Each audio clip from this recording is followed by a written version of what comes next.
Bapak, Ibu, saudara-saudara sekalian, selamat berjumpa kembali dalam acara Sentuhan Ilahi. Kali ini kita hendak membicarakan mengenai bagaimana kita sebaiknya menyembah Tuhan yang terdapat dalam kitab Injil Yohanes pasal yang keempat ayat 24. Ayat ini mengatakan begini.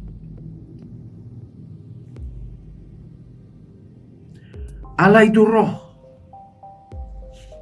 dan barang siapa menyembah dia harus menyembahnya dalam roh dan kebenaran.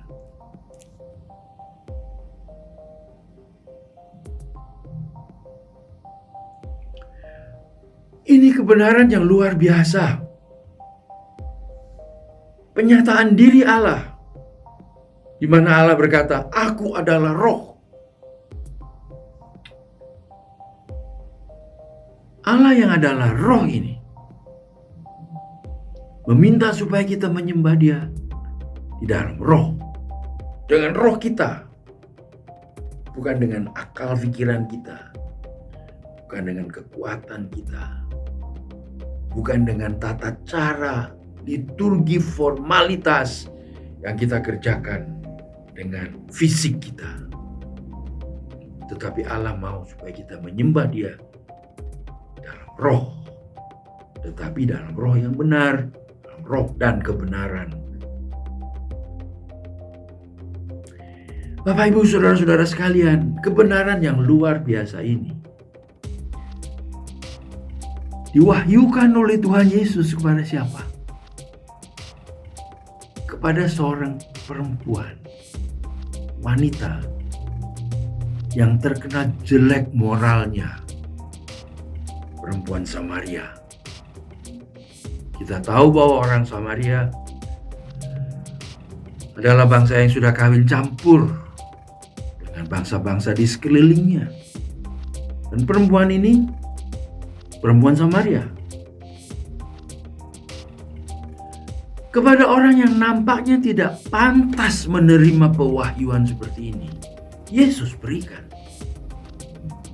Kenapa Yesus tidak sampaikan pewahyuan ini kepada para rabi, para pemimpin agama, para ahli kitab suci,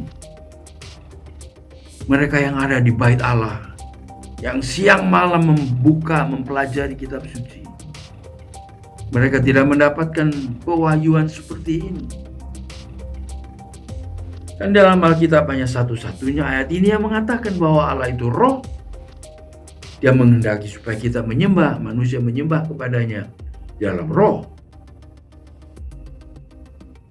Artinya bahwa kebenaran yang luar biasa ini diberikan kepada seorang perempuan yang tidak pantas menerimanya, menerima anugerah Allah. Izinkan saya bertanya, apakah ada manusia yang pantas menerima anugerah Allah? Kalau misalnya Allah ingin memberikan anugerah keselamatan, kehidupan yang kekal, masuk ke dalam kerajaan surga, Allah memberikan anugerahnya, apakah ada yang pantas menerimanya? Tidak ada. Kita semua orang berdosa, tidak pantas menerima anugerah Allah. Tapi Allah yang penuh dengan kasih memberikan anugerahnya seperti dia berikan kepada perempuan ini, yang sehari-hari dicemooh, lecehkan, dihina oleh masyarakat di sekitarnya. Tetapi Tuhan memberikan pewahyuan ini kepadanya. Nah, perempuan ini sebetulnya tidak bisa mengerti apa yang dikatakan oleh Yesus kepadanya. Karena itu dia mencoba ngeles dengan mengatakan bahwa kamu bangsa Israel menyembah di Yerusalem sebagai tempat yang kudus. Kami menyembah di gunung ini sebagai tempat yang kudus. Mereka perempuan Samaria ini memberikan jawaban bahwa penyembahan kepada Allah itu seharusnya ditentukan oleh lokasi, oleh tempat. Di luar tempat itu Allah tidak didapat. Allah tidak ditemui. Benarkah demikian? Apakah kita merasa bahwa Allah hanya bisa ditemui kalau kita datang ke satu tempat dan sujud, melakukan ritual-ritual tertentu, baru dia bisa ditemui? Dan di luar itu, kita tidak bertemu dengan dia. Itu berarti kita membatasi Tuhan dengan suatu lokal, suatu wilayah tertentu. Kita membatasi Tuhan dengan ritus-ritus, ritual-ritual tertentu. Di luar itu Allah tidak dapat ditemui. Kalau Allah itu roh, maka dia tidak bisa dibatasi dengan tempat. Dia tidak bisa dibatasi dengan ritual-ritual itu. Apa yang Tuhan inginkan dari kita? Di dalam ayat yang ke-22, Tuhan Yesus menegur perempuan itu dengan mengatakan, "Kamu menyembah apa yang tidak kamu kenal."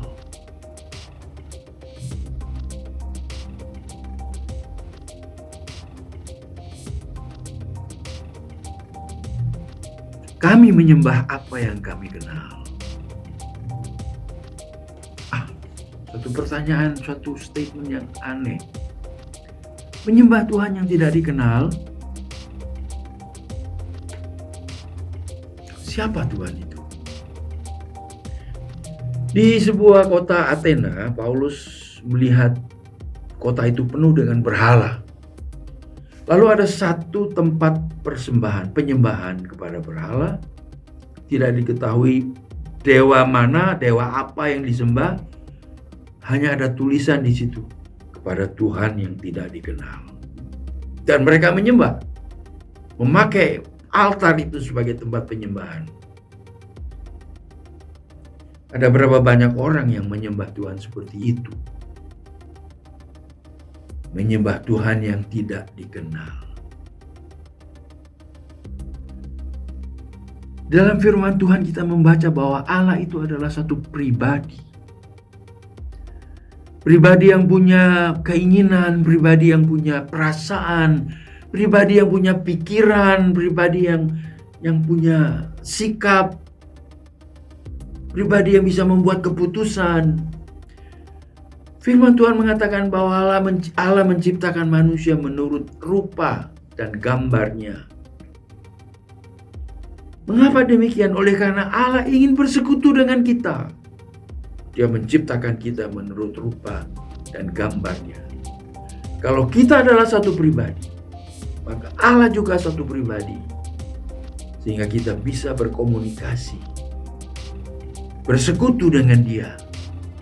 Dan di dalam persekutuan itulah kita semakin mengenal Dia, yang adalah roh. Sehingga kita semakin mengenal Dia, semakin bisa menyembah Dia dalam roh dan kebenaran. Ini topik yang terlalu besar, terlalu luas. Perlu banyak waktu untuk bicarakan. Tetapi saat ini, saya mengajak kita bersama-sama. Periksa hati kita, jiwa kita, batin kita, roh kita. Apakah kita sudah menyembah Tuhan dengan roh kita? Atau kita menyembah Tuhan secara fisik saja? Berdasarkan formula-formula atau istilah yang lain, mantra-mantra. Kata-kata tertentu yang kita pakai. Di luar kata-kata itu kita tidak bisa menyembah Dia. Kita tidak boleh mengarang kata-kata sendiri. Apakah kita menyembah Tuhan dengan cara-cara seperti itu, atau kita menyembah Tuhan dengan roh? Mari kita berdoa. Bapa kami dalam surga, kami datang membawa diri kami kepadamu. Terus terang kami tidak mengenal Engkau sebagaimana seharusnya.